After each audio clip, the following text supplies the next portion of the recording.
Welcome back. It is Tuesday, August 8th in the MLB. Our three favorite picks are on the way, plus two Dinger Tuesday picks, baby. It's Austin, joined by Logan. Let's recap yesterday. Finally back home. It was a 1 day. Basically losing a little bit of juice. We had the Blue Jays Twins under 9. No sweat bet. You could have laddered that one down to like 4.5. They could not score. Yesterday, Cubs and Mets under 8.5. It was always Mets money line. We knew. I mean, the Mets were favored for a reason, but they dropped 11 runs on our head, and then Trey Turner 2+ bases did get postponed. So we will be probably running that one back today. We'll talk about that later on today. But it's a Tuesday. We got Dinger Tuesday picks we will talk about at the end of the video. But if you are new, if either of those guys hits a home run that we talk at the end, we're giving away $100 to one person that is subscribed to the channel and comments down below. It's that simple. Go do those two things. It's 100% free to do both of them. But Logan, I'm going to let you start with your game pick. Where are you going today? I think you're going to a late night game. I am going to a late night game. Hopefully a late night chase, if you know what I mean on this one. I'm taking the Diamondbacks plus a half in the first 5 innings. Minus 115 odds on FanDuel is currently your best value now. I'm back to line reading. Like it, love it, or hate it, that's what I'm doing here, and I'm going to come out and tell you when I'm doing it. Whenever I see a big starting pitcher discrepancy ERA-wise, and also even like team-wise, I usually go the other way. I look at the line and I'm like, does that make sense? Does it make sense that we've got even odds between these two pitchers and two teams? Not really. I think they're really trying to trap you hard on Dodgers' first 5 run line, because normally the way people's thinking work is if you look full game, 2 juice, no value there, you go first 5 immediately. That's where your brain goes. And I think with the pitcher discrepancy and how bad Arizona's been, it just seems trappy. Arizona's 6-game losing streak. The bleeding has to stop for this Diamondbacks team eventually. And I think this is kind of what they need. They return home for the first time in August, and they look to get right in this one. Now, who's starting for the Diamondbacks today? It's Brandon Pfaadt, 7.11 ERA and a 1.44 WHIP. No one's ever running back out, or no one's ever running to back this guy, but in his last start, he went 7 innings pitched, only allowed 1 earned run to the Giants. I like what I've seen from him in his last 3 starts. They haven't been catastrophic. 3.38 ERA and a 0.86 WHIP in his last 3 starts. The WHIP is really impressive too. To have that WHIP under 1 for an ERA so high, that means he's trending in the right direction. That means he's finally starting to figure out, how to pitch in the majors, because, he's a young guy. Most importantly, Pfaadt only had 2 walks in his last 3 starts. Against a team like the Los Angeles Dodgers, I don't need to come out and say it, you cannot be putting on free base runners, because you can live with a solo blast every now and then. You can live with, a couple of extra base hits, but you cannot have runners via walk, to start these innings. So it's very important that he keeps the walks down, but he has been doing that recently.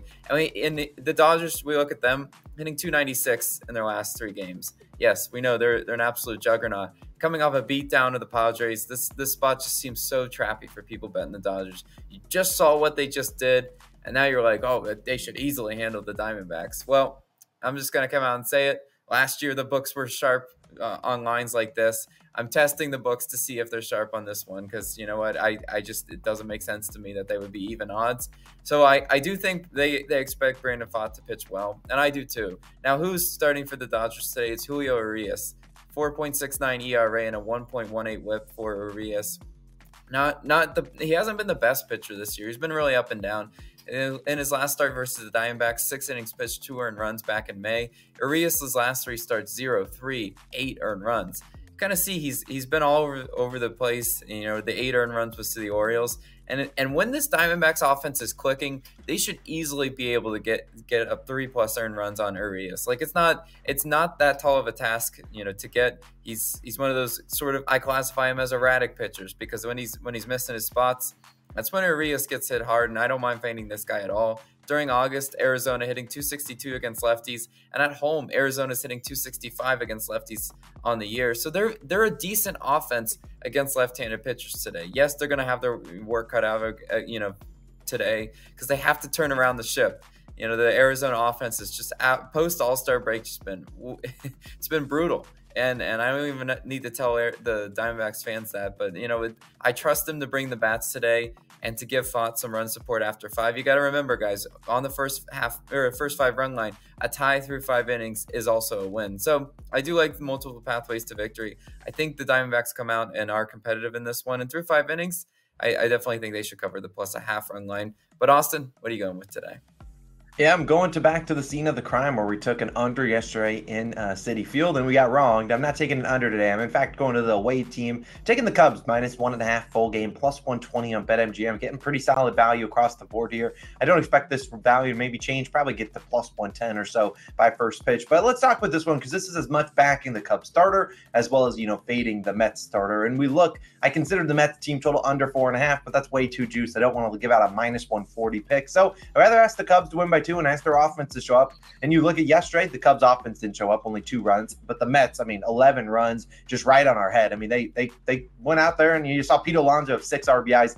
I don't trust the Mets offense whatsoever. I don't trust this team to consistently be able to hit. They have a lot of guys at the bottom of the order that I don't trust them. You saw some of them have 2+ hits.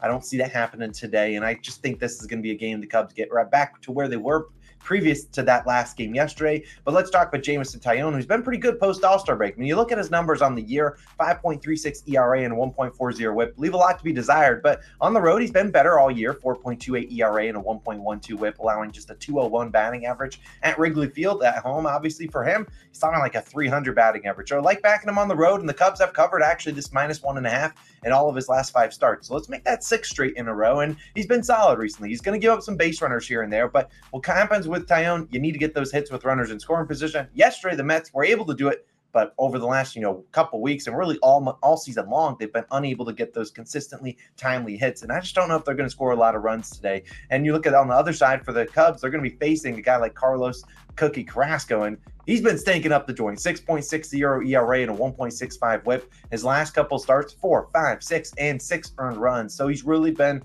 not great. And at home, he's been even worse with an 8.51 ERA and a 315 opponent batting average. Just a guy that's really been struggling. And like we've talked about, you don't just get an 8.5 ERA just by one bad start. You got to have multiple bad starts in there. And I think this is a spot where the Cubs offense is going to bounce back and step up. And we've seen them be one of the best offenses, especially against right-handed pitchers since the All-Star break. I expect that to continue today. Now, you look at since the All-Star break, the Cubs, and very good, 16-8, one of the best records in the majors. In their 16 wins, they've covered the -1.5 in 14 of them. So they've been a good team at covering the run line when they're getting those wins, and I think they're going to be able to get it done today against this Mets team that really, after that one win, will they put a bunch of life into this team that really doesn't have a lot of hope to make the playoffs? I don't really think so. I think this is a team that still gasping for air and just trying to get to the end of the season. Sure, they showed up once. You have Pete Alonso hitting the ball out of the ballpark, but when Pete doesn't get home runs, it's normally double plays or strikeouts, and it's just not good baseball. And this Cubs bullpen, I think, has the advantage over the Mets. The Mets obviously used some of their better arms yesterday, but the Mets, obviously, their whole team showed up. Can they do it again in back-to-back games against the Cubs team that has yet to lose back-to-back games against the same opponent since the All-Star break? I don't necessarily think so. So I think the Cubs are a good pick today. I like the value at +120. I like taking the away team in case we need a cover run in like the top of the 8th or top of the 9th, which could come against that Mets bullpen, which hasn't really been great as of late. So give me the Cubs -1.5. We need Cubs by 2. I think they're going to get it done. Get us our coin back from yesterday's under pick that did not work out. But Logan, I'll let you talk about your next play, a base play, and then we'll get into Dinger Tuesday, baby. Yeah, it's player prop time, and I'm going to game 1 of the doubleheader between the Phillies and Nationals. I'm taking Trey Turner over 1.5 bases. Odds TBD on this one. We talked about yesterday why I like this one. I would play it to like -120. I don't know how juiced it's going to get, but I am running it back from yesterday. Obviously, the game yesterday got postponed. So if I liked it yesterday, do I like it today? Once again, yes. But with a doubleheader, things become a little interesting because it's like I need to see the lineups before, and I need to make sure, obviously, Trey is playing in game 1. I mean, I don't see why that he wouldn't be, but you got to stay tuned on Twitter. Go follow me at Logan from COS on Twitter, now called X, if you want to call it X as well, to see if I want to also play this against Josiah Gray in game 2 of the doubleheader, because Trey is 5 for 11, 455 with 2 doubles and a home run against Josiah Gray. He sees Josiah Gray really well. He also sees Trevor Williams really well, and that's who he's playing in game 1. So it's one of those things. It's like I might play it in game 1 and 2, knowing that at worst maybe he splits them. But after his double the day before, that's 2 straight days of cashing 2+ bases for Trey Turner. Kind of repeating what I said in the last time, but again, Trevor Williams has not been a great pitcher on the road this year. 5.02 ERA and a .305 opponent's batting average. Also, that 11.3 hits per 9 ratio. I told you before, that's just really bad. That's one of those things that a hitter like Trey Turner should be able to capitalize, getting, a couple hits. You don't want to sprinkle on his multiple hits? Do it, because there's a good chance Trey Turner does this through 2 singles. And I think, looking at Trevor Williams, 266 batting average to righties, 12th in expected batting average, 12th percentile in expected slugging. One of those things, it's like those numbers just scream, hit parade. And I've backed Trevor Williams before, can confirm he does leave a lot of pitches over the plate. And then his career versus Trevor Williams, Trey Turner 5 for 19, hitting 263. So decent average there. And I've mentioned this before, Nats bullpen could be liable for some extra base hits. Depending on where this game is, they don't want to tax their bullpen in game 1 of the doubleheader for game 2. So they could throw out some questionable bullpen arms in game 1. I've seen it before a million times. That's why doubleheaders are really tricky. We normally don't pick in them, but it's one of those things that it's just a player prop. That I think is worth playing in game 1 and even maybe in game 2. So again, follow us on X. You can follow Austin at Calling Our Shot, but he'll definitely update what we're doing in game 2. But I just think Trey's one of those hitters. I told you he was in a buy low spot. Things are finally starting to go his way. So I do like him 2+ bases, over 1.5 bases, however you want to call it in that one. But Austin, it is Dinger Tuesday. And we love Dinger Tuesday for the people. And I'm going to go ahead and give my Dinger Tuesday play. It's going to be Rafael Devers of the Boston Red Sox, plus 330 odds on FanDuel's currently your best value. Now, Brady Singer hasn't given up a home run in a hot minute. He's been pretty good at keeping the ball in the ballpark, but he hasn't faced an offense like the Red Sox that definitely hit for power at Fenway. So I think Rafael Devers is a really sneaky play to whack one over to right field, golf swing it over there. And I feel good about Rafael Devers hitting. Who are you going with?